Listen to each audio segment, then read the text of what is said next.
The 21st of August, Rabbi Levitt, Gemora. Hello again, Rabbi. How are you? Hashem, how you doing? Thank God. Everything's coming along nicely. How about you? Baruch Hashem. Baruch Hashem. Okay. So, let's see.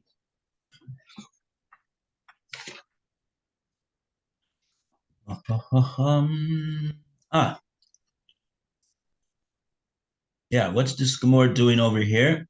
Give me 1 second. Uncle?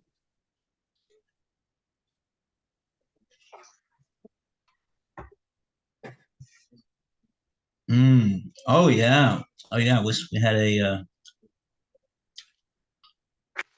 interesting Gemora over here.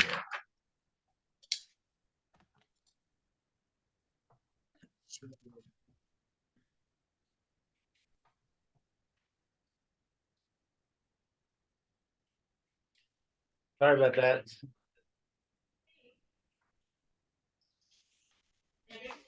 Okay, so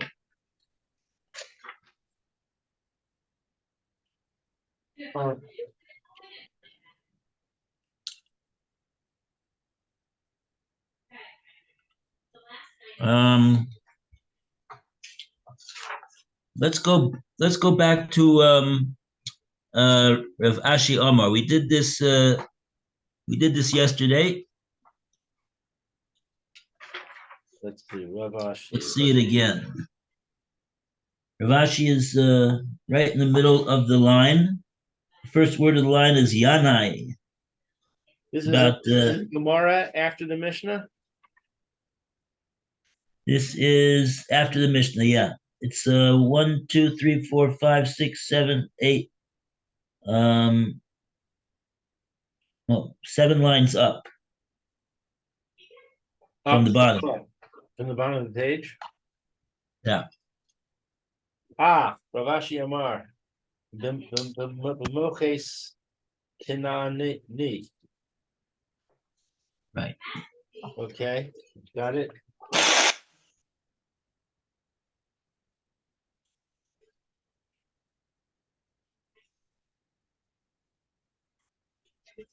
You want me to read? Yeah, that's a good idea. Very good. Ravashi says, the reference is to the Canaanite customs collector who collects more than the king authorized him to collect.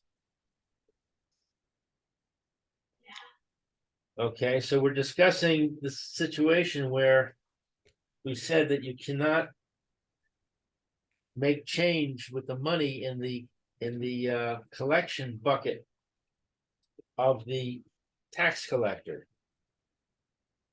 And the question is, why not?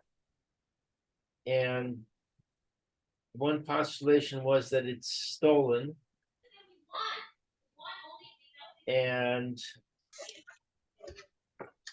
we went back and forth with, maybe he takes more than he should. Maybe he's allowed to take anything he wants to. Now we're saying that he's a Canaanite, and for some reason there's a presumption that such a person would collect more than the king authorized him to.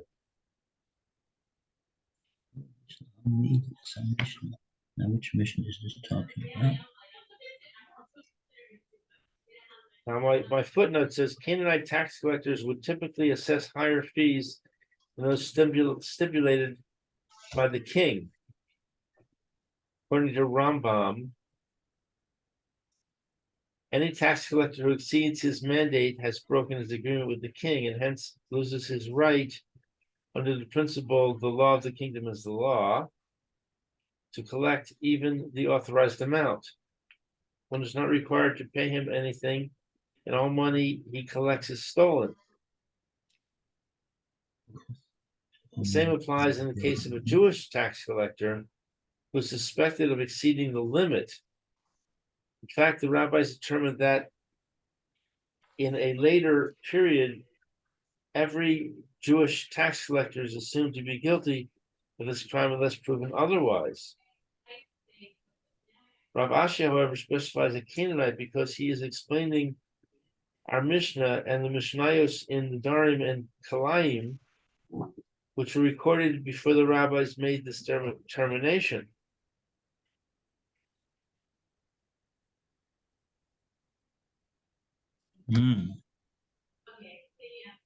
Okay, back to the text. The Gemara discusses another situation involving a Canaanite who breaks the law.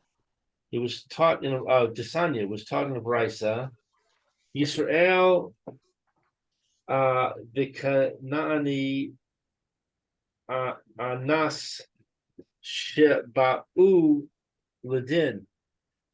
When a Jew and a Canaanite robber come before judgment, Im ata yachol v'zakehu b'dinei Yisrael zakahu. If you can exonerate the Jew under Jewish law, exonerate him. Ve'emor lo kach di nenu. And say to the robber, this is our law. B'dinei Canaanis. If you can exonerate him under the Canaanite law, Zakehu va'amor lo kach dinachem. Exonerate him and say to the robber, this is your law. Be'im law, and if not, excuse me, let me just close the door because there's a lot of noise here. I got the grandchildren over. Oh. My wife has the grandchildren over. This is our law. If you cannot exonerate him under Canaanite law, exonerate him and say to the robber, this is your law. I'm sorry. If you can exonerate him under Canaanite law, exonerate him and say to the robber, this is your law. And if not, ba'in alav ba'akifin. You may employ stratagems against the robber. Divrei Rabbi Yishmael. These are the words of Rabbi Yishmael. Rabbi Akiva Omer. Rabbi Akiva says, Ein ba'in alav ba'akifin mipnei kiddush Hashem. One may not employ stratagems against the robber on account of the sanctification of the divine name. There's a footnote. If the court acts in a way that leads the plaintiff to think he is being treated unfairly, the judges will have committed a cardinal sin of desecrating the name of Hashem. Chilul Hashem. Therefore, if the defendant is liable under Jewish and Canaanite law, they must rule against him and compel him to pay. The halacha follows this view. Rabbi Yishmael, on the other hand, appears not to consider the use of stratagems a desecration of the divine name, possibly because everyone knows that the plaintiff is a criminal and deserves such treatment. But Rabbi Akiva maintains that even in this case, any perception on the part of the plaintiff or his compatriots that he is being treated improperly constitutes the desecration of the name.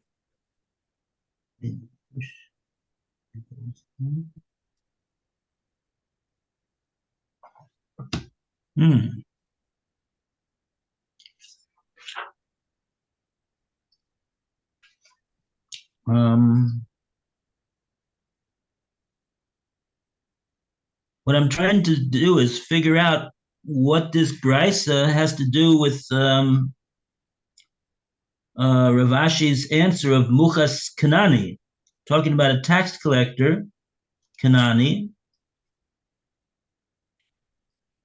I think it's a digression. I think it's just while we're on the topic of Kanani, here's some other things we say about Kanani. Don't think so, because the language of the Gemora, when it says disanya, that language of disanya is saying that we it's like what Rav Ashi is saying is like what we learned in the Brisa. Disanya, it's like what we learned in the Brisa. This is what Rav Ashi is saying. So there's so I have a footnote. connection. I have a footnote that says translation follows Rambam's version of the text, which reads Tanya. Oh yeah.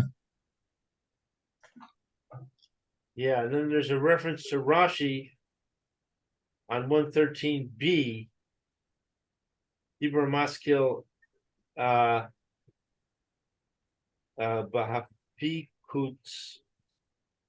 Halavaihu. I'm not sure what that's referring to. But would that make a difference if it was Tanya? Yeah, then that's then I don't have a question. Okay. That's an easy way to take the question away. Yeah. There's a very long note about the prohibition of Chilul Hashem. Right. Yeah, I see that. Very long.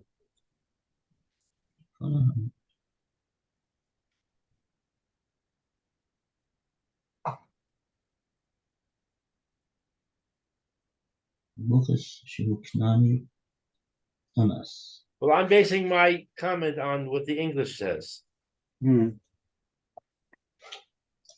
Okay, see Rashi over here by us, the second to the last line, he's talking about this answer that Rav Ashi said, Mukhas Kanani.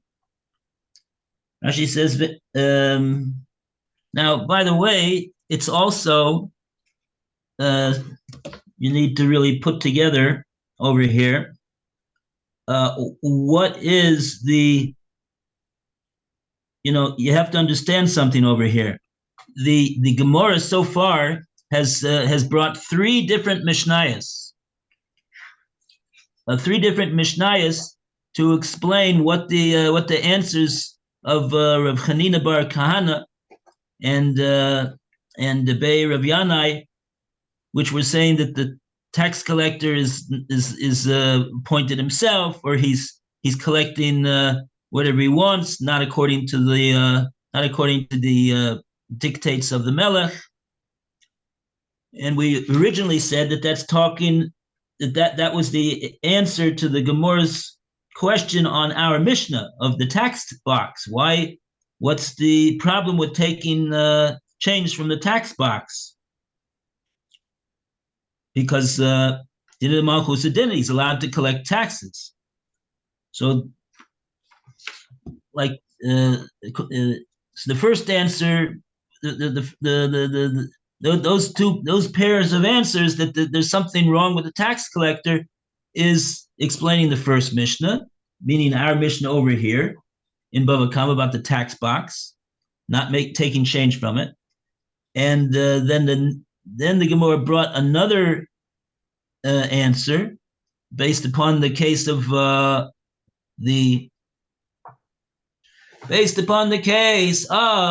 are we talking about? We're talking about he was wearing shatnez to avoid the tax collector. Why is he avoiding why is he allowed to avoid the tax collector? You're supposed to pay taxes. The Torah says pay the tax in the land that you live in, because that's the law of the land. Everybody's got to pay, and so so that was an answer. Those two answers now will explain that Mishnah, why it is that he's wearing shatnez to avoid the tax collector, because the tax collector is not proper. And then we had So this that Rav Ashi over here is saying Muchas Kanani. What is he? It's a little bit difficult. Rashi doesn't explain for us over here. What is Rav Ashi addressing his comment to?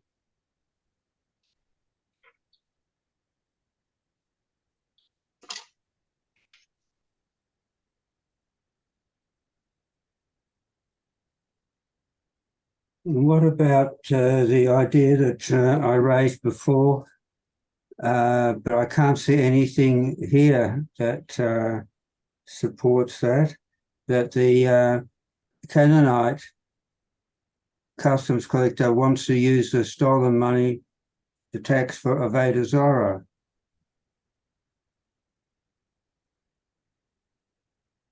Well, I don't know why we need to talk about Avodah Zarah. If it's stolen money, so you don't have to.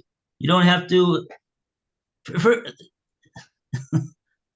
I don't know why do you have to mix in the issue of Avodah Zarah for? It's stolen money, so it's for that reason that's enough of a reason to avoid him if he's just stealing. Why do you have to add on to the fact that not only is he stealing it from people, he uses what he steals for Avodah Zarah? So what? It's already enough of a justification to avoid him if he has no justification to collect what he's collecting. Mm-hmm. So there must be some if they're explaining that it has to do with Avodah Zarah, it has to have some way of explaining. You're muting. You muted yourself, Rabbi. You're all right now. Please repeat. Yeah. The last Yeah. So what I was saying is you have to carefully read over that note again and see exactly why it is that they're talking about Avodah Zarah, because it doesn't seem on the face of it it seems to be extraneous. But what if he's not stealing? He still may not be allowed to use his money. He's not stealing. What if he isn't stealing? Oh, so even you want to say even if he's duly appointed and he's taking what it is that he's allowed to take, and at the same time you can avoid paying him because of the fact that he's using it for Avodah Zarah? I wouldn't imagine that that you'd be. I mean, if he's a duly appointed tax collector, and he is collecting according to the dictates of the king. Mm-hmm. So he has so therefore the Torah says you got to pay that tax collector. Yeah. I mean, how could you justify not paying the tax collector because he's going to use it for Avodah Zarah? I don't. That doesn't make sense. Mm-hmm.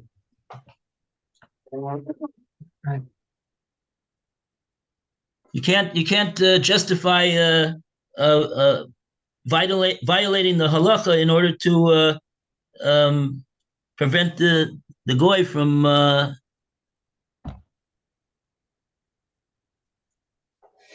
I mean, if that would be so, then you would be able to steal from anything that you owe from a goy, because maybe he's going to use it for Avodah Zarah. I don't think that's I don't think that follows.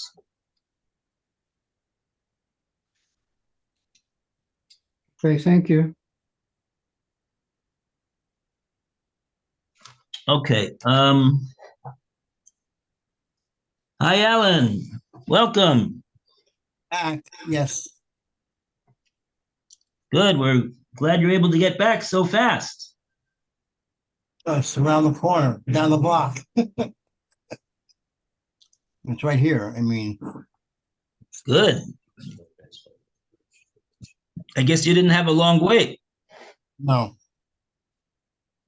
Well, Baruch Hashem.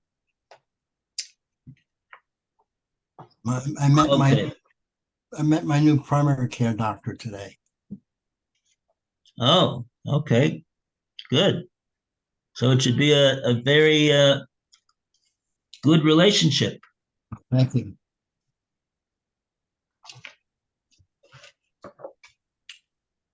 Okay, so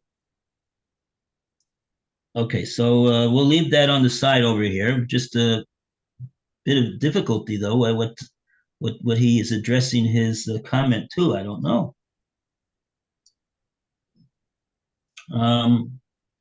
So I'm going to try to figure out what it is that he's trying to answer Rav Ashi by seeing what Rashi explains on this this Rashi over here. Let's read this Rashi. B'muchas shehu kanani onas. Now, by the way, the Gemora doesn't say. Gemora doesn't record that Rav Ashi says that this muchas kanani is an onas. But Rashi, that's what Rashi added that word. I guess maybe he had that in his girsa. Just something to be aware of, that according to our text, we don't have that the Muchas Kanani is a robber.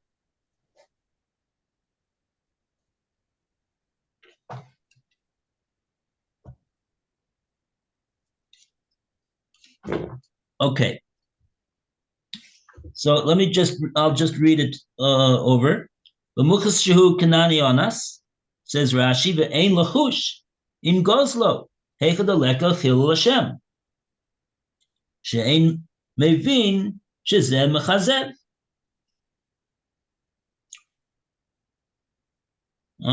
Okay, so what Rashi is saying over here is that it seems like Rav Ashi's comment is directed to maybe the case of where the Jew is doing something to avoid the taxes. He's not talking about that he's taking change from the tax box. That's not the issue over here, because the issue over here is whether there's a Chilul Hashem in what the Jew is doing. So that has nothing to do with taking money from the tax box to make change. So it's talking about avoiding the tax, avoiding this tax man over here. So Rashi's girsa is that he is a Kanani onas. Rashi says he's a Kanani onas. And so he's going to avoid the tax. And then Rashi has two issues to deal with over here. First of all, how is he allowed to avoid the tax? That would what about Dina de Malchus Dina? And what about the fact that it's in addition to that, it constitutes Gezel from this Kanani over here. Is that permissible? And secondly, even if it would be permissible for whatever reason, maybe there's no din of maybe this Gemora, according to maybe Rabbi Yishmael, holds that there's no issue of Gezel over here for some reason. But what about the issue of Chilul Hashem? There's obviously a very big issue of Chilul Hashem over here if the Jew is if people find out that a Jew is avoiding the taxes. So Rashi says over here in regard to those matters, he says, number one, he says, Ein lachush im gozlo. We're not concerned about the issue of Gezel over here. Heichad aleka chilul Hashem. Providing that there is no issue of Chilul Hashem. How it is that there could be no issue of Chilul Hashem, says Rashi. she'ein mevin shezeh mechazer, because the tax collector doesn't realize that the Jew is deceiving him. For example, in the case of the wearing the shatnez, wearing the 10 pairs of clothing or whatever.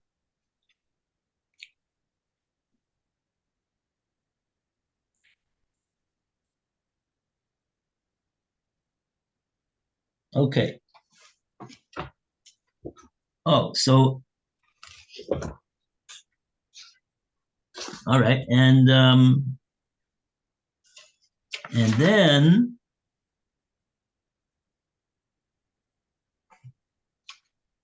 then we have this brisa. So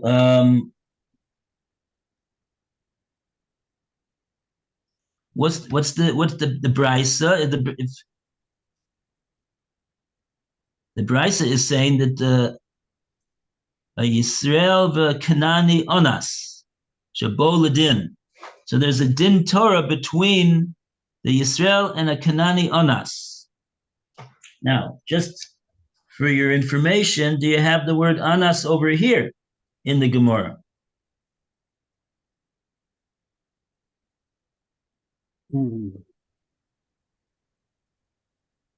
So you probably have the word anas over there in the Gemora. That's the standard text in the Vilna Shas. Okay.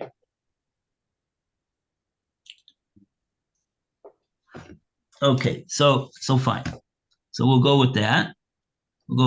So they come to din together between them, and they're coming to a bezdin, a Jewish bezdin. So he said, "Imatem yocholim lezakeu bedina Yisrael zakeu." The judges, the brisa is saying, according to the Tanakama, who's Rebbe Yishmael, that they make some type of an effort to find that the Jew is meritorious over here. But Amarlo, and they say to the Kanani. Now, in this case, it doesn't say in the brisa that this Kanani is a tax collector. It's not this brisa has got nothing to do with tax collection. That's not the subject matter of this brisa. He's all it says about him is that he is a Kanani, and according to the Argirsa, he's not only that, but he's a Kanani onas. He's a bit of a robber of sorts. So in that case, so we say try to get the din on the side of the Jew, and figure out a way to tell the Kanani, this is you've come to our din here in a Jewish court, and according to the Jewish law, this is the din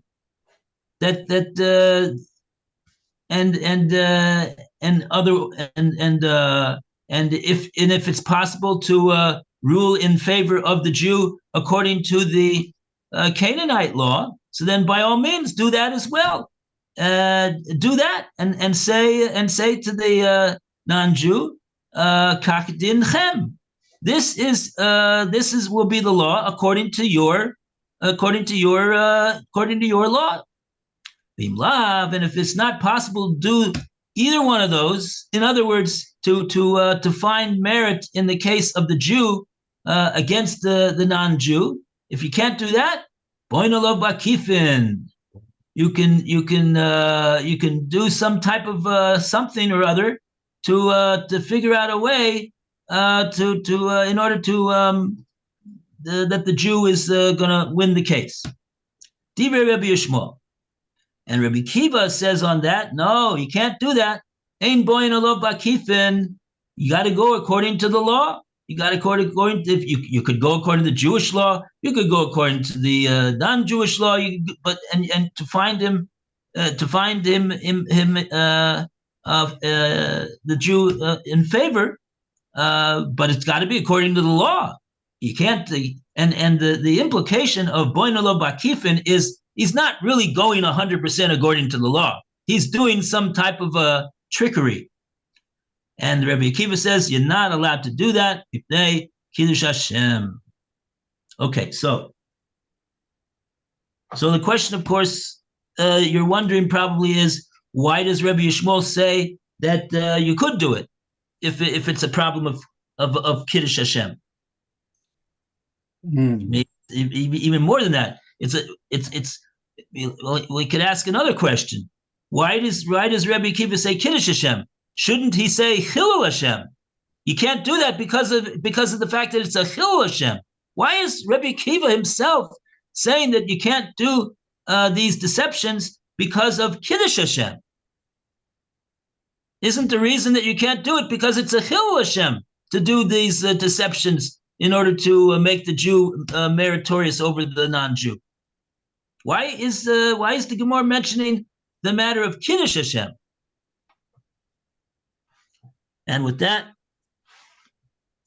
we have 5 minutes now, and you could I'd be interested to hear what the note says. Roy, would you like to read the note?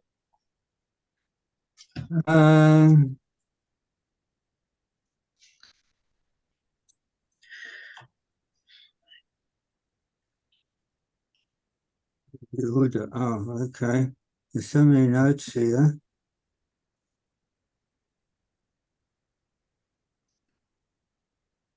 Oh, it's not just one note, huh? There's a lot of notes. Well, start with the first one and we'll continue. Which is the first one then? Right. Where it says Rav Ashi Omar b'muchas Kanani?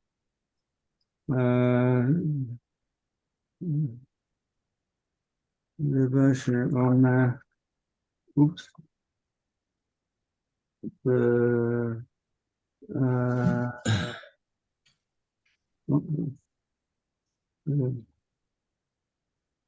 Ashi Omer. I had that a second.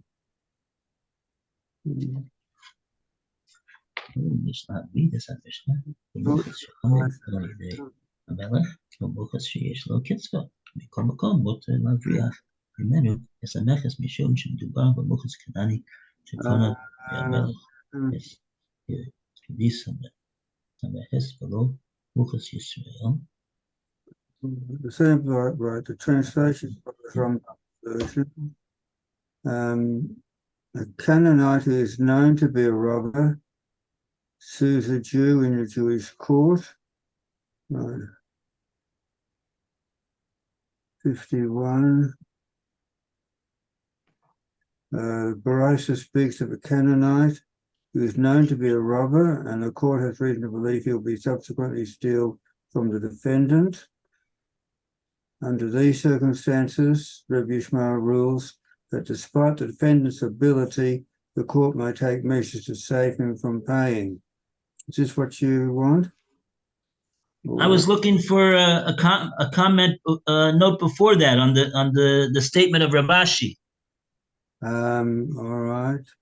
Rav Ashi says, in other words, this that we're going with the Mishnah that says that the Jew is able to avoid the tax collector. So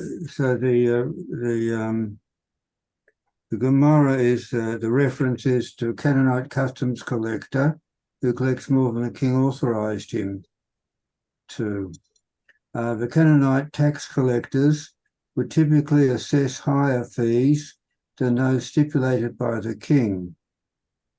There's various references. Any tax collector who defeats his mandate has broken his agreement with the king and hence loses his right under the principle of the law of the kingdom is the law to collect even at the authorized amount. So one is not. This is not the answer of Rav Ashi. Rav Ashi is talking about a tax collector who's a non-Jew. He didn't say that he was collecting more than he's supposed to. Yeah. Okay.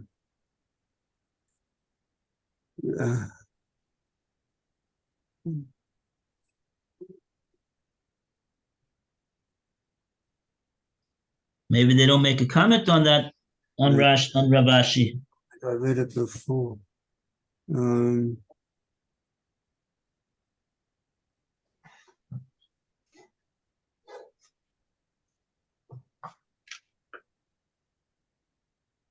I think I think it's sort of inside these comments.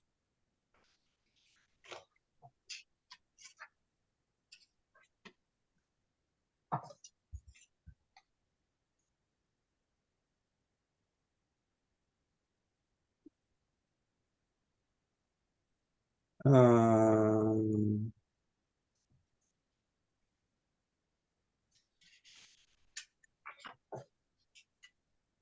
oh, if it, Yeah, okay. I don't know. I can't. I'm reading all of the comments, but I think that what's that's really what Rashi was the, that I explained was going on the statement of Ravashi, was not going on the brisa which discusses the court case between the Jew and the non-Jew. So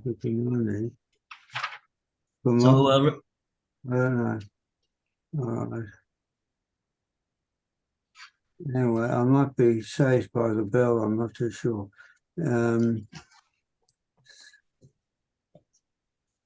So,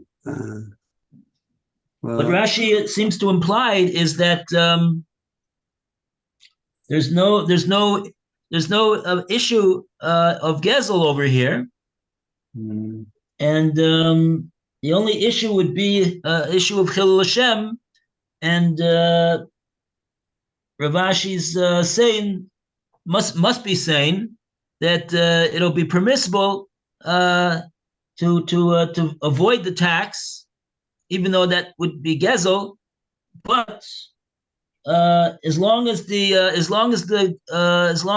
goy doesn't realize that you're avoiding him and deceiving him into not having to pay, so then there won't be any Chilul Hashem, and that's what Ravashi is talking about. Says that if a court acts in a way that leads the plaintiff to think he's being treated unfairly, the judges will have committed the sin of desecrating the name. See again, you're reading from the comment on the brisa, which is talking about the court case. Yeah. I'm not talking about that. I'm talking about the statement of Rav Ashi and why it is that the Jew is allowed to avoid the tax collector. The brisa is not talking about tax collection. It's got nothing to do with that. The goy is not a tax collector in the brisa. Oh, all right. Okay. In a court case, he's just there's a Jew and a non-Jew that are coming before a Jewish court for a verdict in a case between them. All right. Those things are law. Okay. I don't know what I'm reading. I would have thought that the art scroll would have made some type of a comment on that statement of Rav Ashi. Okay. Yeah.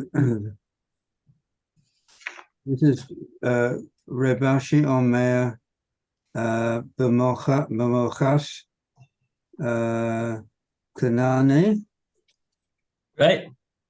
Yeah. Well. Yeah. Well, that's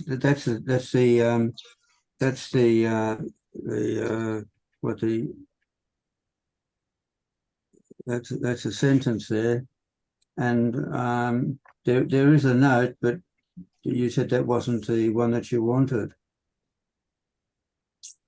Not if it's talking about a court case, because there's no court case. Rav Ashi's not talking about a court case. Says the reference. It's talking about the Jew avoiding the tax of the non-Jewish tax collector.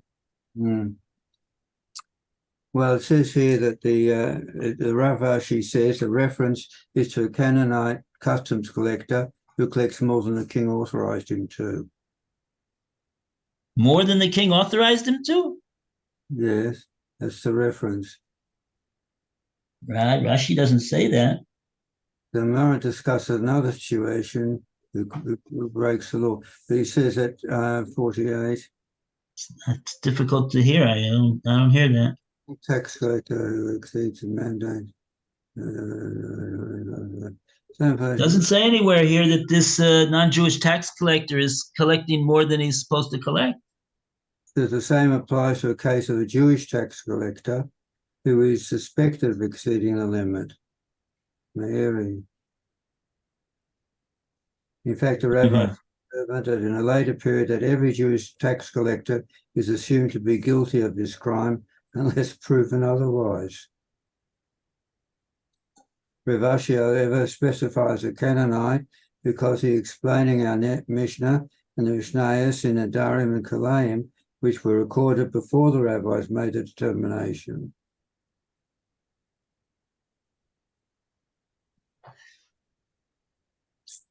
The Gemora in the Mishnah in the Darim and the Mishnah in Climb was before they made the determination. Okay, so okay, that's. I mean, according to that, it's just a simple case that since the tax collector is a Goslin, so then you don't need to you can avoid him. Mm-hmm. But if that would be so, that he's just a Goslin, so it doesn't have anything to do with whether he's a Jew or a non-Jew. Right. So that's why he's troubling to try to explain away why it is that it says over here that he's a non-Jew. Okay. Rashi's not saying that pshat. Rashi's saying that he's not. He's didn't say that he's a Goslin. Didn't say that he's collecting more than he's supposed to collect. Didn't say that he's not been appointed by the king. Mm. Okay. Well, maybe one of the others can help you later on, next time. Yeah, no, it's I hear that it's just the Meiri is saying that they're taking a different approach. He's taking a different approach than Rashi. Okay, so they're bringing the note of the Meiri. They're bringing in the note. They're bringing the view of the Meiri. That way they don't have the problem of how is it that the gezel from the goy is not we don't have to worry about that. Mm. Okay. All right. Then. Very good. Thank you. Yashikoyach. All right. See you tomorrow, Mat Hashem. Bezrat Hashem. See what happens. Okay, then. Thank you. Bye. See you, Alan. Okay. Bye, see you. Alan. Bye. See you, Lou. Bye. Bye, Alan. Bye, Roy. Bye, Lou.